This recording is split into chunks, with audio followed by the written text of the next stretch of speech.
Time for our main event. I am super, super excited about this main event. I love when this man comes up and spews his knowledge on you. And so, please, let me welcome Tony Tucci talking about leveraging your sphere.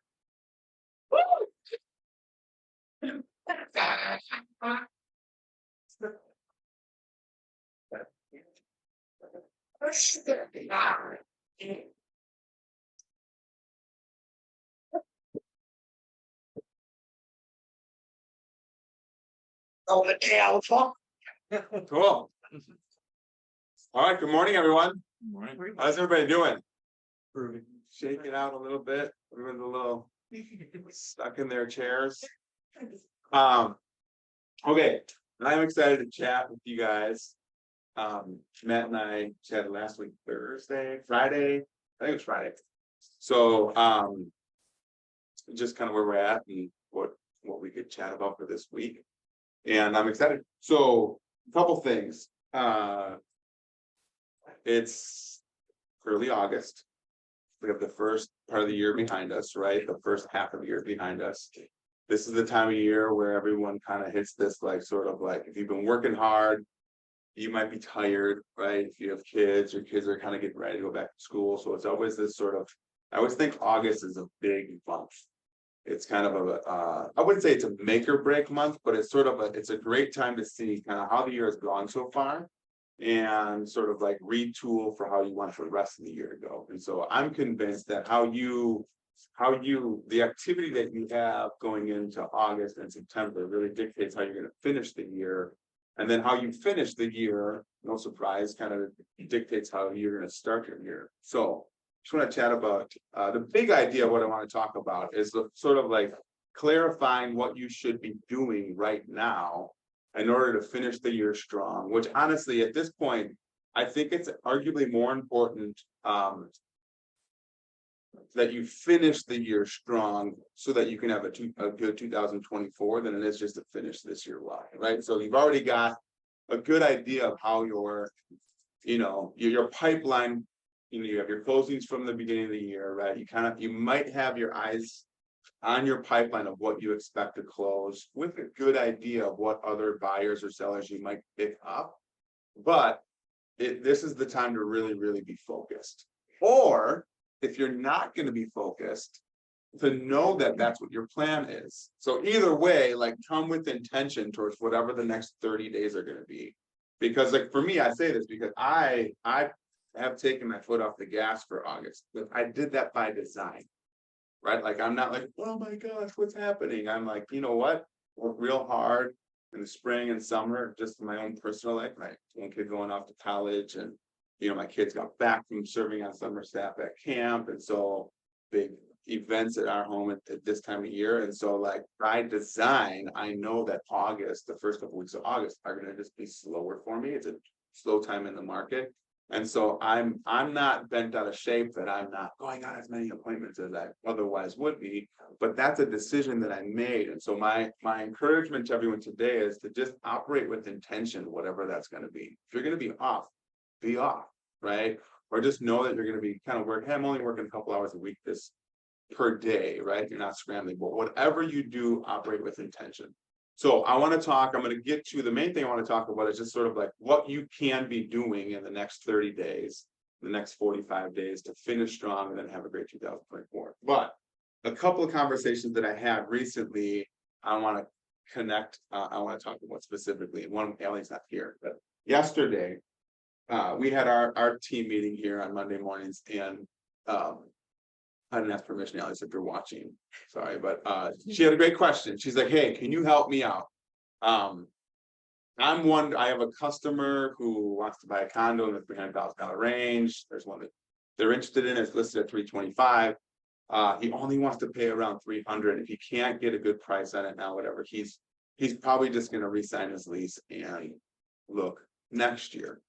So he's asking me whether or not I think I'm getting this right. Basically, like, should I buy now or should I wait till next year? And I'm like, what do you think? She's like, I don't know. That's what I'm asking you. And I'm like, they should for sure buy right now. For sure. She's like, how can you say that? And I'm like, because I trust that the market I trust this market. I trust in the numbers I trust that it's a good idea to buy a home in Dane County, right? And I'm like, so know your numbers, right? So that's when I kind of like spewed all over her. I was very passionate about it. But so half the reason it's good for us to pay attention when Matt's talking about the numbers is that if we know where we're at and where we've been, and we kind of have an idea of what Dane County like population is going to be like in the future, we can with confidence know that this is like, regardless of interest rates or pricing right now, it's still a good idea to invest in real estate in Dane County, right? And I think all of us, and I've mentioned this before, right here, because I kind of only really have like one or two things to ever say. I just say them at different times of the year. But really, like, the idea is like, we believe if you're, I mean, I know I'm talking a lot about Dane County, and not everyone is exclusively in Dane County, but generally speaking, the whole southern Wisconsin area, anyways, is a good idea. We believe that this is a good place to invest in. So I think the reason I was telling that to Allie with such strong language is that oftentimes, if let's talk about the elephant in the room. So sales are down by 20%. Volume is down by 20%, and that's down just the MLS wide, right? South Wisconsin, right? And that's down from last year, which is down by 20%, right? So a lot of us in here, our personal production is down by around 15 to 25%. That's real, right? When there's only 572 homes on the market, there's less transactions to go around. That's real, right? So what happens then when there's limited sales? What is right behind that is a high opportunity for fear and anxiety. Am I ever going to get another transaction? Is this still the right business to be in? Right? Like, do I have what it takes? And so lots of anxious buyers agents, lots of anxious sellers agents. And we're not the only ones that are anxious. Who else in the middle of a transaction is carrying a lot of anxiety and fear? The buyer. The buyer. Who else? There's another person. The seller. The seller. Yeah. So you have this whole community of people who are in the middle of this massive transition, right? Buyers who are purchasing things, and interest rates are higher than they ever expected, and values are higher than they ever expected to be. And sellers are, we don't know where we're going to go. We're selling. I just closed on a place on Monday, and they just rented a house. They haven't been renters in, I think, 40 years. They're renting a house for the first time because they knew they weren't going to be able to find a place to buy because they needed a home sale contingency without freeing up all their equity.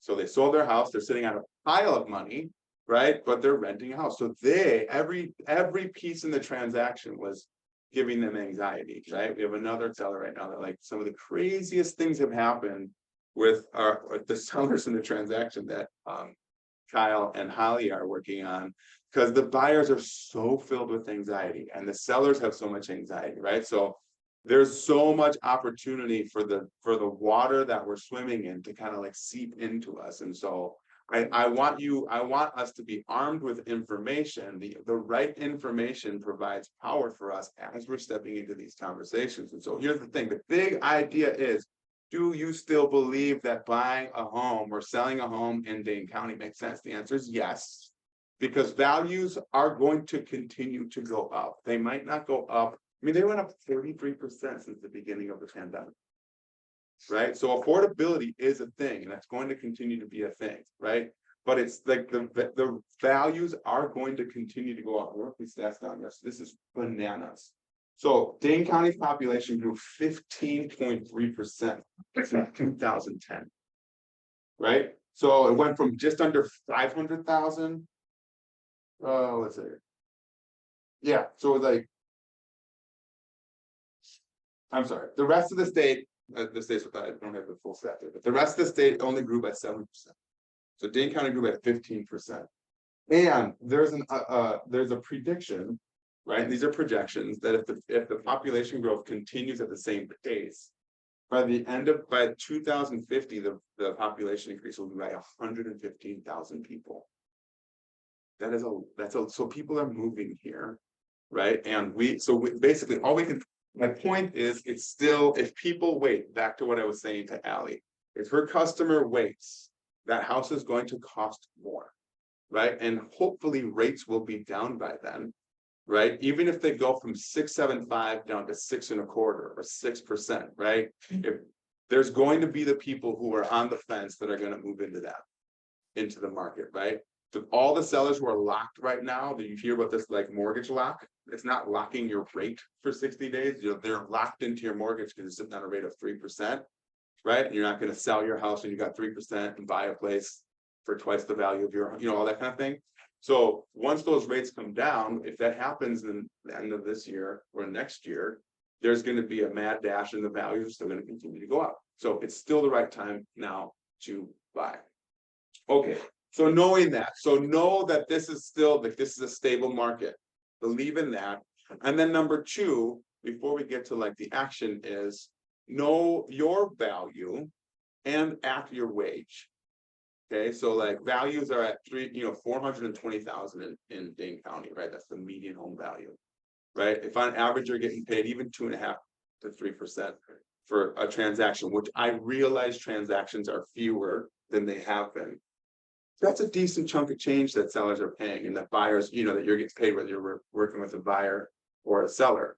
So like step up professionally to serve those people at the level that you're getting paid at. Like just remember that, right? Like remember, like, before you got into this industry, right? Like the last thing I did before I got into sales was roofing, right? And I was making like, I think I was, as an owner, I think I was making $20 an hour, like, man, those paychecks, like we work real hard for those, right? And we're working really hard for our paychecks here too. But let's kind of elevate a little bit. Let's step up and act like, know the value that you provide, but also kind of act your wage. Like, you know what, you get that commission check, and I understand you're not getting the whole thing, right? All that stuff, but just step up. I think there's a huge opportunity for us to step up. What's going to happen in the next couple of years? We're going to see a lot of people not renew their licenses because it's going to be real tough, right? As there's less transactions to go around, the anxiety and the fear that's out there. I anticipate less people just, I like watching HGTV, so I'm gonna get my license, right? I don't anticipate that continuing to be the case. So I think the gap between the pros and the amateurs is just going to widen, right? So I think this is right now, it's like decision time, honestly. What are you going to do? Are you going to go pro, or are you going to stay as an amateur? Can I interject? Yes. Sweet. So we were a part of, or we went to a conference, at least, I don't know how much we were part, called Buyer for Lonely, like back in the day.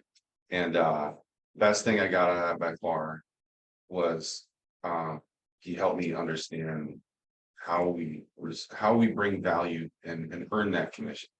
So does anybody here ever struggle with how much they make from a transaction, or like when you're signing a listing contract, putting a full commission, 6%, whatever you're doing?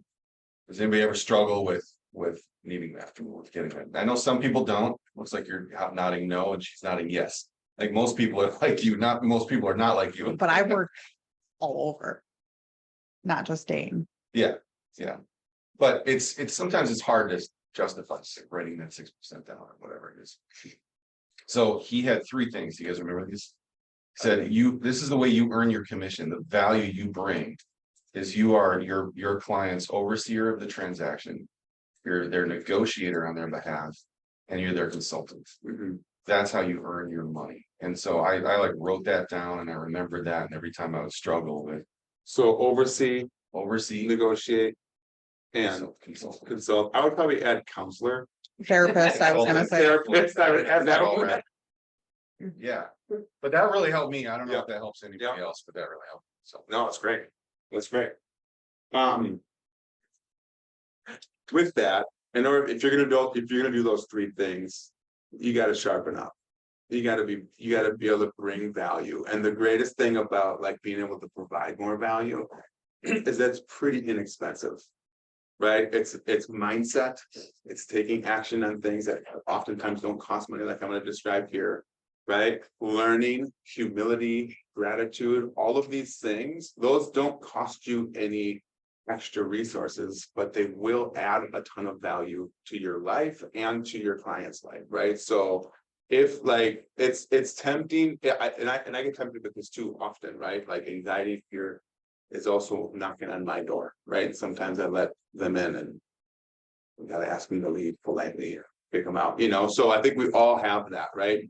But so the best way to combat fear and anxiety is by taking action. Okay, so here's what I would do if I were you, and if this is what I was coaching my team on, right? So, and I still need to do this too, although the way I do it's a little bit different because I think I'm wired a little bit differently. I'm never not on the phone. I'm never not connecting with people. It's just natural for me after 17 years, you know what I mean? But if you really had to think about, oh my gosh, I don't know if I'm gonna get another sale. Like, what would you do in an emergency if everything was gonna hit the fan, right? Like, what do you do in an emergency? You call your closest friends and family and you ask for help, right? The temptation right now, we know how the whole year works, right? In September and October, you're going to get inundated with all the silver bullets, all the new lead gen stuff, because everyone knows, like, hey, all the marketers know that this is the time of year when you're kind of catching your breath and they might have your attention and you might be looking at, so all these opportunities for new lead gen opportunities and all that kind of stuff, they're all going to start showing up right now. And after today, like, it'll be hilarious and you're like, oh my gosh, it just happened. It's like, and I just got this other person to reach out to me, like, it's another referral company from California. It's reached out to me. You know what I mean? So I would say this. So I would say what you want to do is just go back to basics and connecting with your sphere. Everyone's in this business because it's a people business and everyone knows people, right? And so really just like dial in your weeks and come up with some target of like, hey, listen, I know I'd love to get 4 more sales this year, right? Well, where are those going to come from? I need to connect with 10 more people, right? Like what I want to describe to you, I think it's really, really executable, right? So I would say start here. And this is going to sound silly coming from me, but like whatever social media platform you're on, pay attention to your friends who are really good at self-promoting the products that they sell. Candles or essential oils or Norwex or whatever, right? This is a silly place to start, right? But like the people who are bent towards entrepreneurialism and self-promotion, once they get to know you and believe in you, are going to, if you can come beside those people and say, hey, listen, I see that you've been doing, I've noticed that you're really hustling on social about this, and this. I'd love to get together with you to learn more about your business and see how we might be able to share some ideas to boost each other's business. I'm not talking strangers, I'm talking your friends. Talk to your friends. They're putting themselves out there, promoting their products and their services. They already have the mindset to hunt for business. Those are the easiest conversations to have. Hey man, you're self-promoting, right? Can we connect to see how we can share business and come with an idea of an abundance mindset to see how you can promote their business? You know what I mean? Does that make sense? So let's say that's a stretch for you. You're like, no, all the people who self-promote on Facebook or whatever are like toxic to me and I don't want to spend any time with them. That's fine. Then don't do that. That's just one idea. The other one is just to go through, again, we do this all the time, and Joe is the king of this. This time of year, you can go through your past clients and you can look for homes in their neighborhoods that sold and just send them a quick valuable piece of like, hey, Sue, I saw that this house in your neighborhood sold and it made me think of you. So the thinking part is easy, but the communicating that's the part that requires intention and action. I saw this, I thought of you, and then you say something, right? Like, so it's the self-promotion, you can connect with the people who are like already self-promoting online, right? Or you can go through your recent, your client list, people that closed, and connect with them about a home that sold in their neighborhood. The other one that you can do is say, hey, use the delayed listing thing, right, in there. Hey, this is in your neighborhood. It's hitting the market soon. It made me think of you. Do you know anyone that think that you might want to move into the neighborhood, whatever, any way for you to sort of thoughtfully and genuinely weave your story in and out of the stories of the people that you're surrounded with gives you, there's probably 10 other ways that you can do this, right? I'll give you a few other ones. If you're into like start a book club, right? With people that you want, hey, I want to read this book. I want to get, together with 7 people who could be interested in reading this book with me. I really want to learn about this, whatever. Everybody wants to talk about real estate. I used to sell life insurance. No one wants to talk about life insurance. No one does, right? When my manager recruited me, he was like, listen, I'm like, oh, so these are all nights and weekends? He's like, well, do you meet with your lawyer and your doctor on nights and weekends? I'm like, what? I was like 24, and he's like, this is really important. People, they don't. No one wants to meet with you in during the day to talk about life insurance. People want to talk about real estate all the time, and everyone's so interested. When you came to sell me life insurance, we talked about Yeah, I was real like, estate. I mean, yeah, we talk about real estate the whole time. Yeah. Right. I didn't buy So life insurance. position yourself in a place where you're around people more often. And the goal, really, honestly, the goal is to connect with your sphere, right? But the more narrow, like the more focused goal really is to find maybe 3 or 4 people that you didn't know quite yet that can become your raving fan. Right? They're like, oh man, I didn't know this about you. I didn't know that. I knew you from soccer. I knew you from, I'm looking at you, Jess, because of your previous, I knew you in this job. Now I didn't know that you were, an authority in a different sphere of your life, right now, real estate. So find ways to connect. And then if you find someone that does start to send you business or a path, if you look at where your past business came from, and there's a few people that are like, oh my gosh, I got 9 transactions this year, and 3 of them came from this one raving fan. Own that and reach out to that person. This is what I've done. Oh, yes, I need so much, but we should get a happy hour every week. You know what I mean? I'd love to connect with you. And it just comes, for me, it just comes naturally. I'm not talking business the whole time, but like just being in front of these and like my dear friends, it's like, oh yeah, by the way, so-and-so's coming to town and I'm gonna connect you.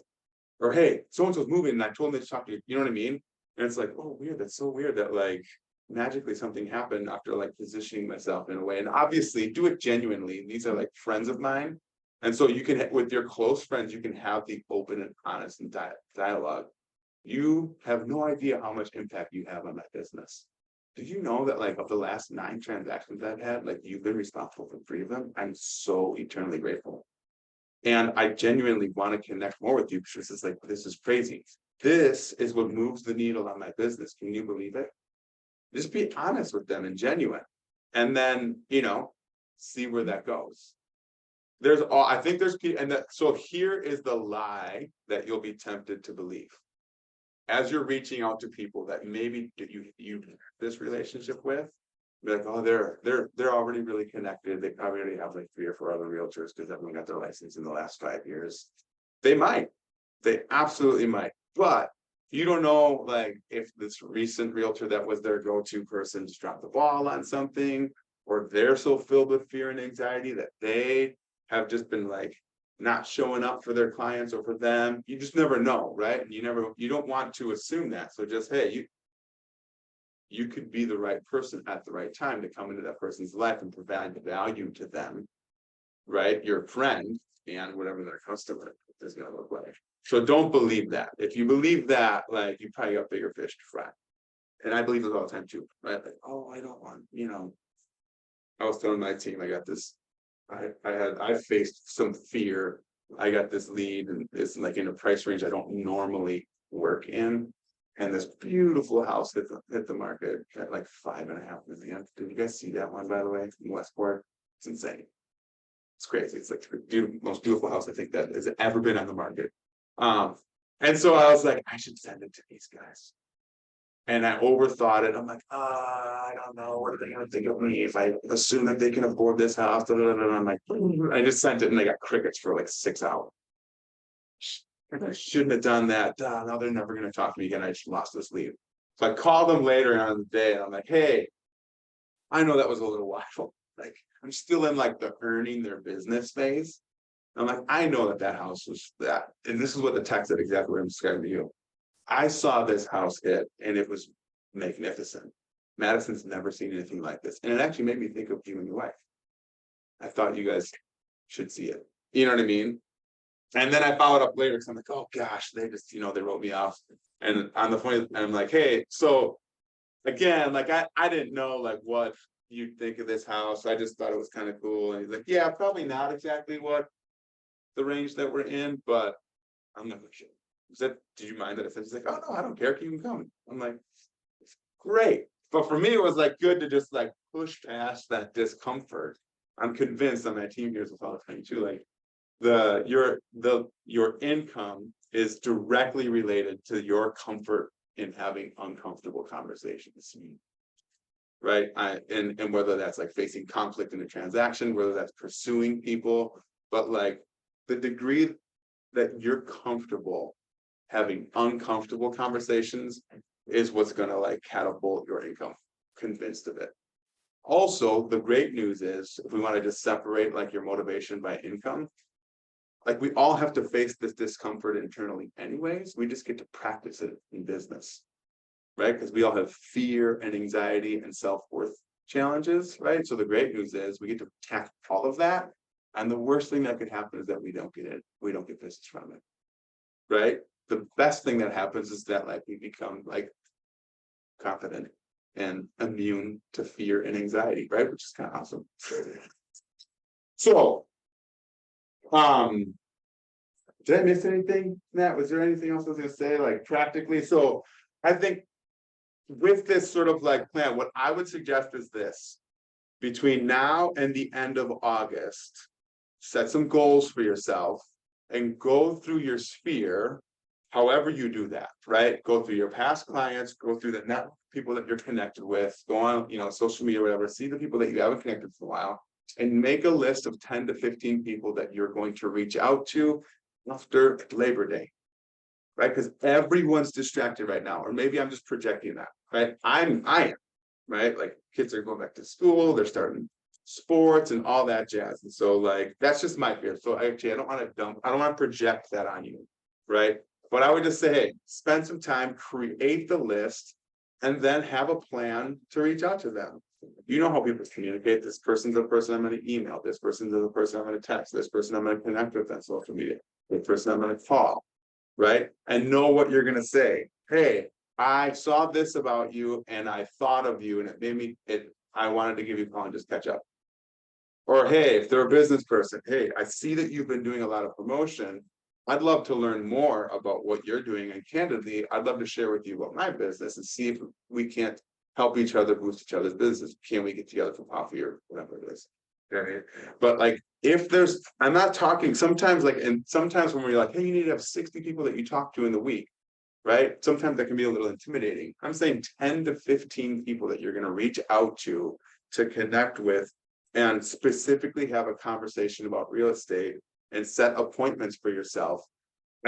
I would be shocked if like by sowing those seeds, you won't reap a harvest somewhere. It may not even be in the area that you're going to, but the biggest thing that's going to happen is you're going to move from fear and anxiety. Again, I'm not assuming everyone's operating on fear and anxiety, right? I just know that there's the potential for us all to do that, right? You're going to move towards action and create a plan. And then mid-September, start setting up these appointments with people, follow up with them, drop them a note about their value, connect with them about like cross promoting each other's businesses, that kind of thing. Those are or just find some other hobby that you might want to get involved in and bring other people together, and I think that had the potential to create tangibly, these are real numbers that I actually genuinely believe in.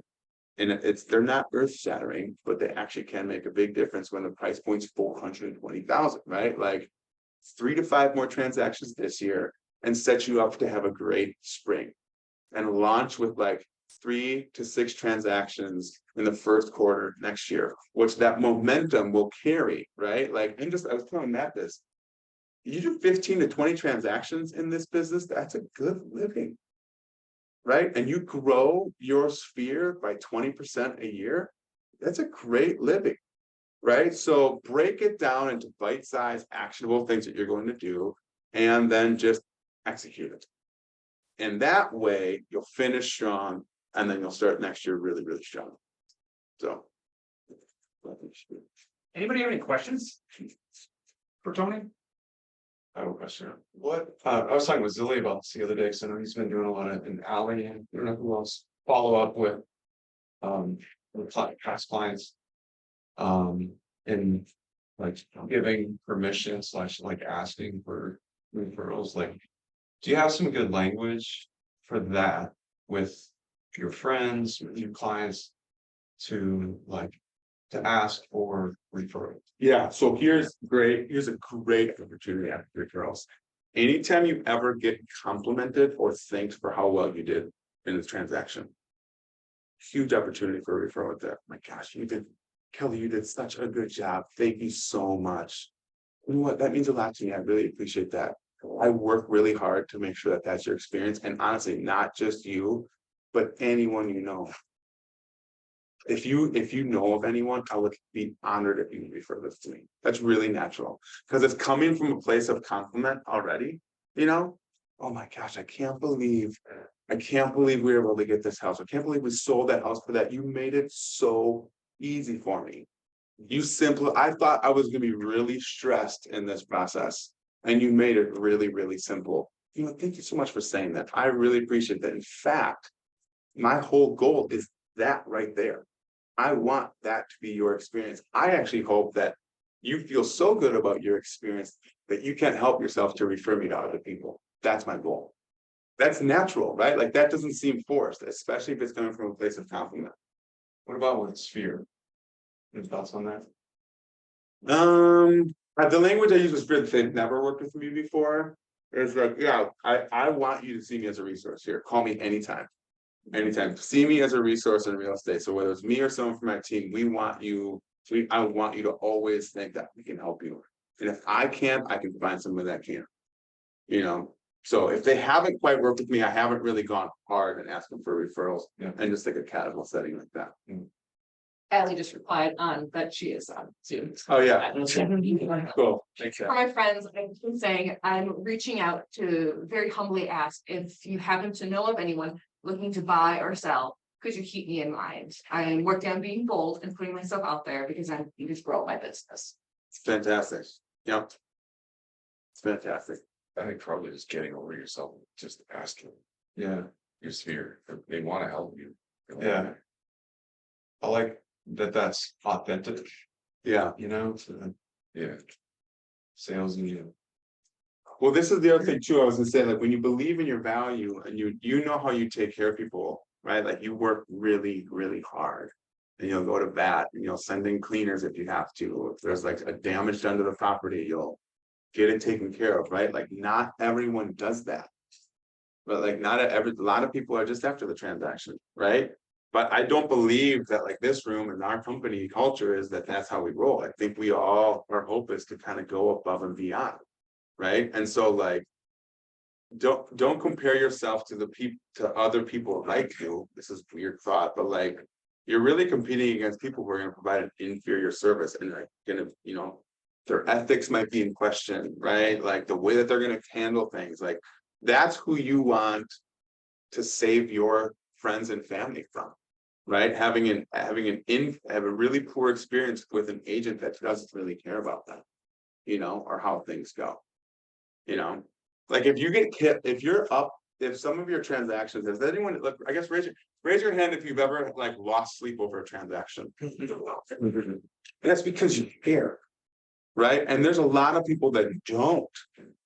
They don't. And if they are staying up, it might be for the wrong reasons, right? Like it's you stay up at night because you're like, oh man, like Joe just had one of Joe's customers called me. Joe's on vacation.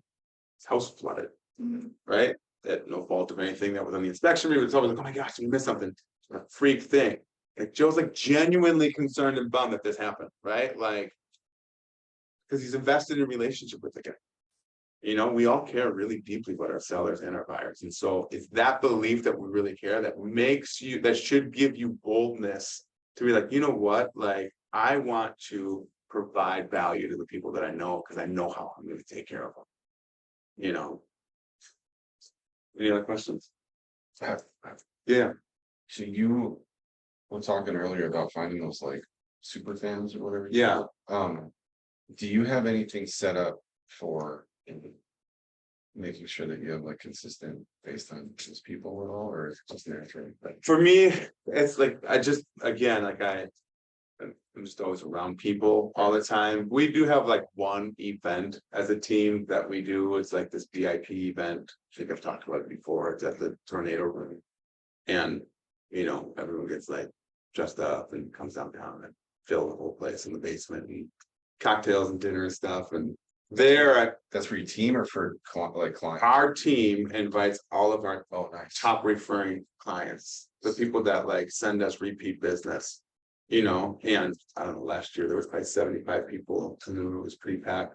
But that's a pretty great, you know, for those folks that send you business like that. I mean, so if you're wondering how much it costs, it's still a lot. But actually it's peanuts. Peanuts compared to the revenue that comes from that room every year. Peanuts. Also, it gives me the opportunity to like get everyone's attention. Like, I don't do this very often. Like, everyone's there, and I'm just like, hey, listen up. We're gonna quiet, and I get to give a speech. So I'm a big speech guy. Like, hey, I hope you guys all have a good time. Thanks for coming. Just so you know, you're a special crowd. Everyone gets invited to the forward game. Everyone gets invited to the bowling event. Everyone comes to Schuster's. Not everyone fits in this room. So if you're wondering why you're here, what you might be, it's because you're really special. Candidly, you're our raving fans. You are the ones that bring us business. You're the ones that are like the lifeblood of our business. And so really, it's like I don't know, $8,000 check or whatever, maybe more. But it's like, it's all of that to be able to say, we appreciate your business and we rely on it. I mean, obviously we want the good time and all of that stuff, but it's to be able to, with sincerity, say those few words. It's a 30-second speech. 30-second speech. And guess what happens? This is not, I hope I'm not too remember. People clap. I'm not kidding. I'm not kidding. I'm just like, you know, I'm asking for business, right? Like, but I think again, I hope you trust my sincerity here. I'm saying it's not that complicated. You show up in people's life with meaning and value. You're genuine and you're real. You appreciate them. Right. And that night in the year, it's like a super fun night, right? Our team loves it. We have a great time, and everyone's like, oh man, if they get the invite and they can't come, like, so we had one couple, they were supposed to go out on an anniversary dinner. And they canceled it and they came to that dinner instead. You know, it's awesome. So yes, that's our big one. That's the big one that we do. It's awesome. Right. So anyway, anything else?